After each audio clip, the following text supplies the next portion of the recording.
Hey folks, it's Ray, DCRainmaker.com here, and I've got a $9 solution or $4.50 solution for something that annoys the crap out of me, which is crappy Garmin charging cables. So all of these watches right here use the standard Garmin charging port, which is these 4 little holes there, and you use this cable right here to plug it in. But the problem is that I found with all these watches that over time, either the watch or the charging cable doesn't really pair very well. And so you put it in, and you just falls right out. And it gets worse than this too. Like I have one at home that it literally, I can't even like put it like this without it falling apart. It just drives me bonkers. And more importantly, it drives my wife bonkers. And when my wife has Garmin problems, then I have Garmin problems. And I don't really like that. So I set out for a solution and I couldn't find one, but no problem. Someone on Twitter did for me. In fact, one of you, a DCR reader, found this cable on Amazon. So I went and ordered a couple of them.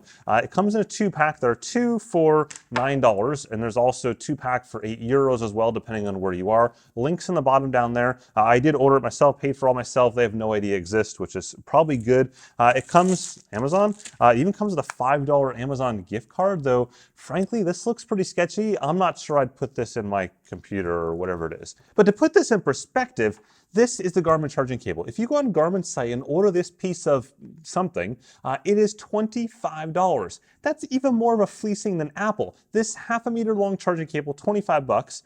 A Apple Lightning cable is $19 and it's a meter long. Like, when is the day that Apple is a better deal than Garmin? Apparently, that's today. Any case, these things, 2 for $9, which is pretty sweet. So I've been testing them now for about a week or so. I've been charging everything I can find around here with this thing. So let's do a bit of a mini review into the mini puck thing. As noted, 2-pack. So it's got this puck here, which means that you can put any watch directly on top of it. You just simply snap it in there. Listen for the snap, by the way. Okay, so you couldn't hear the snap. That's besides the point. It snaps in there quite nicely. It's happy. It doesn't shake. Like I could probably even see if I can lasso this. Oh yeah, boom. We'll stop that before something goes wrong. So it holds just fine, which is great. It sits nice and tidy, which is great. It's a charging cable. It does charge and sync data. So I've plugged it in, Mac and PC, no problems. I've actually updated maps on, I think the Fenix 6 the other day with 0 issues as well.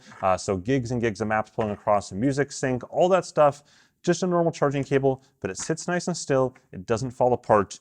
And it's $9 for 2 of them. Now, of course, you may be wondering, will this charging cable kill my Garmin?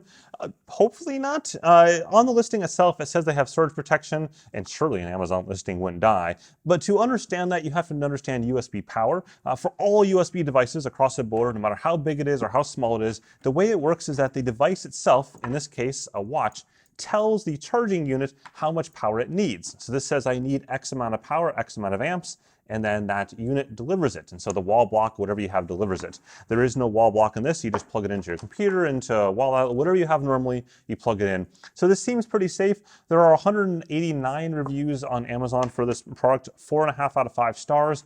I'm gonna assume like 4 or 5 of those reviews are probably real. So that's at least maybe positive, but it seems like a safe bet. Like no one's saying it's killed their unit at this point, which you would expect if that was the case. There's also tons of other Garmin chargers on Amazon, and we haven't seen Garmin push back too much on those. And then even more recently, Mio, a company that makes other wearables, adopted the Garmin charging cable as well, albeit in bright traffic cone orange for their units. So at this point, it's almost a standard. Like it's almost something that it's hard for Garmin to back away from and say, well, you didn't use our charger, though I'm sure they will. So that's up to you as to how you approach that. As far as charging speed, again, it's been identical for me. I've charged them side by side, 2 units, and they've charged just as fast as before.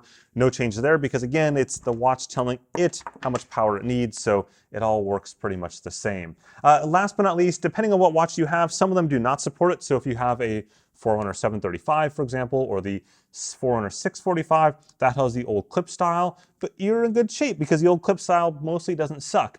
So you don't really need this thing.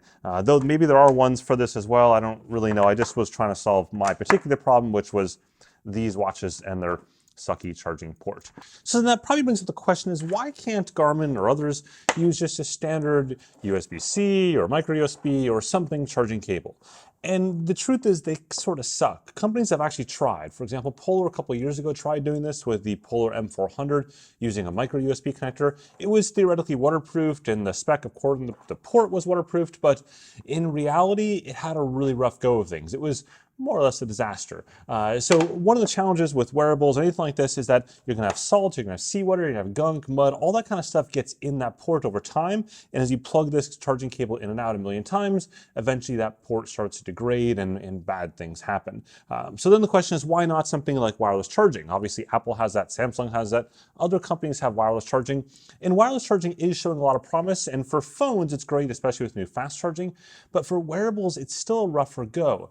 So for example, you can't usually take an Apple charger and make it work with a Samsung device. Sometimes you can, but sometimes you can't. The coil sizes are different. It's also a heck of a lot slower. Some watch shares disagreed with me and buzzed, but it is a heck of a lot slower. And then there's the issue of compatibility. So if you have this Apple Watch, it can only talk to Apple's apps because it has to have the protocols in order to make that work. Versus these Garmin devices or anything with a standardized charging port that you can plug in and load as a normal USB device, which all of these devices can. That's appealing for folks that may not necessarily want to be locked into a given app ecosystem. Of course, eventually I expect Garmin to get on board with wireless charging, but I don't think that's going to be very near term. After all, they don't even have USB-C on really anything yet, so I think it's going to be a little while. Speaking of, by the way, cables, in case you haven't noticed by now, I probably have like a bit of a cable fetish or charging fetish. I want to ensure that I'm always charged all the time, or my stuff's always charged.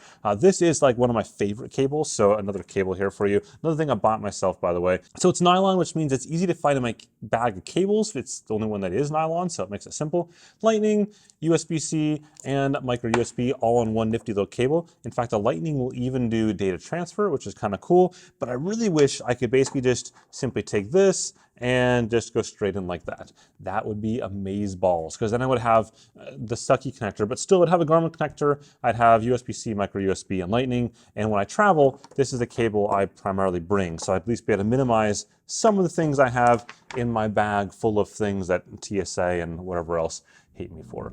But if you did find this whole video useful, please whack that like button down in the corner there. It is super helpful for the video itself, or hit the subscribe button, which helps with the channel and you'll get more sports technology goodness. With that, have a good one.